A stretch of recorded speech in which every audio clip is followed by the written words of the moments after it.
Agora iremos resolver o exercício 2.6, onde o enunciado diz: um sistema de mistura com dois compartimentos, como mostrado na figura, é usado para aquecer fluido. O sistema funciona de maneira que o compartimento 1 seja alimentado continuamente, onde serão aquecidos por um processo de reação isotérmica.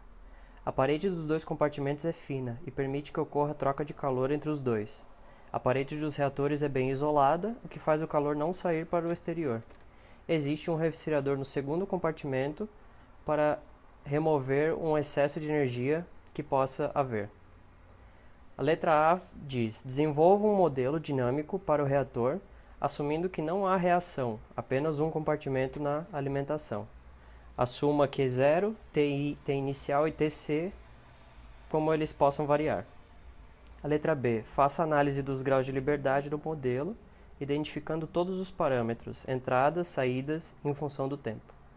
E a letra C, para estimar os coeficientes de transferência de calor, o reator será testado como TI muito maior que a temperatura de saída.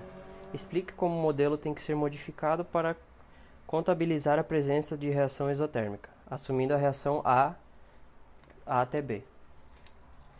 A gente começa com a nossa figura,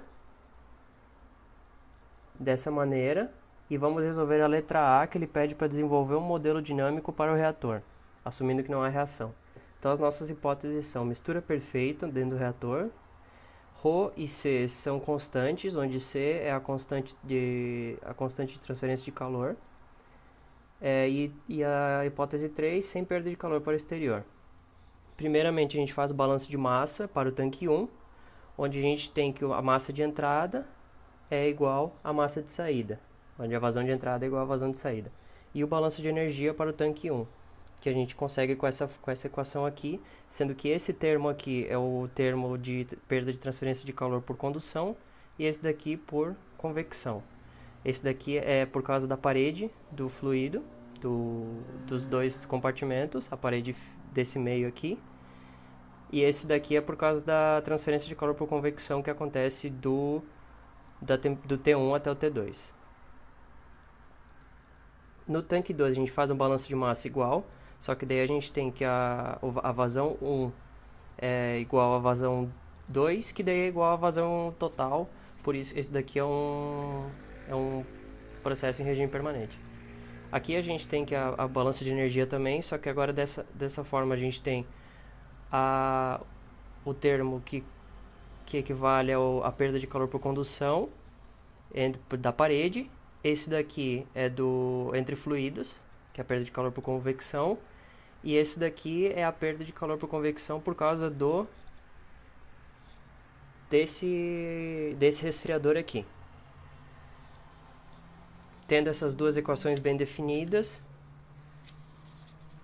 agora a gente vai para a letra B, onde eu tenho que fazer uma análise dos graus de liberdade. A gente tem 8 parâmetros, sendo Rho 1, volume 1, volume 2, a constante de condução, a constante de convecção, a área, a constante de convecção do resfriador e a área do resfriador. Aqui a gente tem 5 variáveis, como sendo temperatura inicial, T1 do tanque 1, do tanque 2, a vazão e a temperatura do resfriador, e duas equações, como a gente definiu anteriormente. Assim, os graus de liberdade são definidos pelo número de variáveis menos o número de equações, então a gente tem 3 graus de liberdade. Aqui na letra B ele pede para definir as entradas e saídas em função do tempo. A gente tem duas saídas, T1 e T2, e 3 entradas, TI, TC e a vazão, em função de T. Partindo para a letra C, onde ele pede para estimar os coeficientes de transferência de calor, o reator será testado com TI muito maior que a temperatura de saída. Explique como o modelo tem que ser modificado. A gente vai ter 3 novas variáveis, como sendo a concentração inicial, a concentração do tanque 1 e a concentração do tanque 2. Tudo isso para a reação partir de A até B. Dessa maneira, a gente vai ter essa reação inicial em A, e depois ela vai ser, quando ela sofrer mistura, ela vai reagir entre eles, as concentrações, e vai virar a concentração em B. A gente tem duas novas equações para o balanço de massa para cada compartimento, sendo C1 e C2 a saída, e o C inicial tem que ser uma função do tempo conhecida. E esse é o nosso exercício, número 2.6. Agora, a gente vai fazer o exercício 4.8, onde ele pede o seguinte: que um tanque ele é feito de uma certa maneira, onde a gente tenha uma barragem, e essa barragem faz com que a nossa concentração, a nossa vazão de saída seja em função da nossa altura de entrada, de acordo com essa fórmula aqui, onde R é uma constante.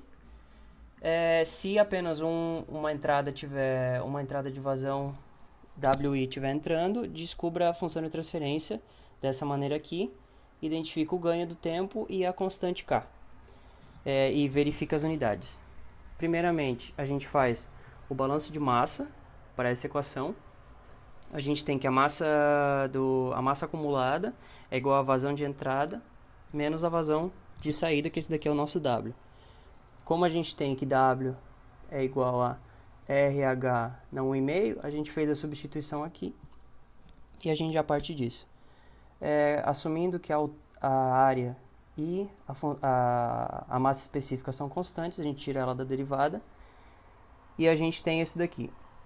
Essa daqui é a primeira equação. A segunda equação seria assumindo o regime permanente. Então, essa parte aqui vai para zero e a gente tem a seguinte equação também, onde a barrinha aqui em cima indica o regime permanente. São as duas variáveis que variam com o tempo, mas aqui é com regime permanente. Fazendo uma equação menos a outra, a gente tem essa equação aqui, só que aqui a gente tem uma equação não linear de variação no tempo. Então a gente tem que linearizar ela dessa forma aqui, porque todas essas daqui já estão linearizáveis, então elas já estão aqui desse jeito, com a linha aqui em cima, então a gente tem que linearizar isso daqui. A gente tem que fazer a derivada dessa função, que é isso daqui por inteiro, e depois multiplicar pela variável menos a variável no regime permanente. A gente fez isso daqui, fica 1,5 vezes o H barra 0,5 desse daqui vezes o R.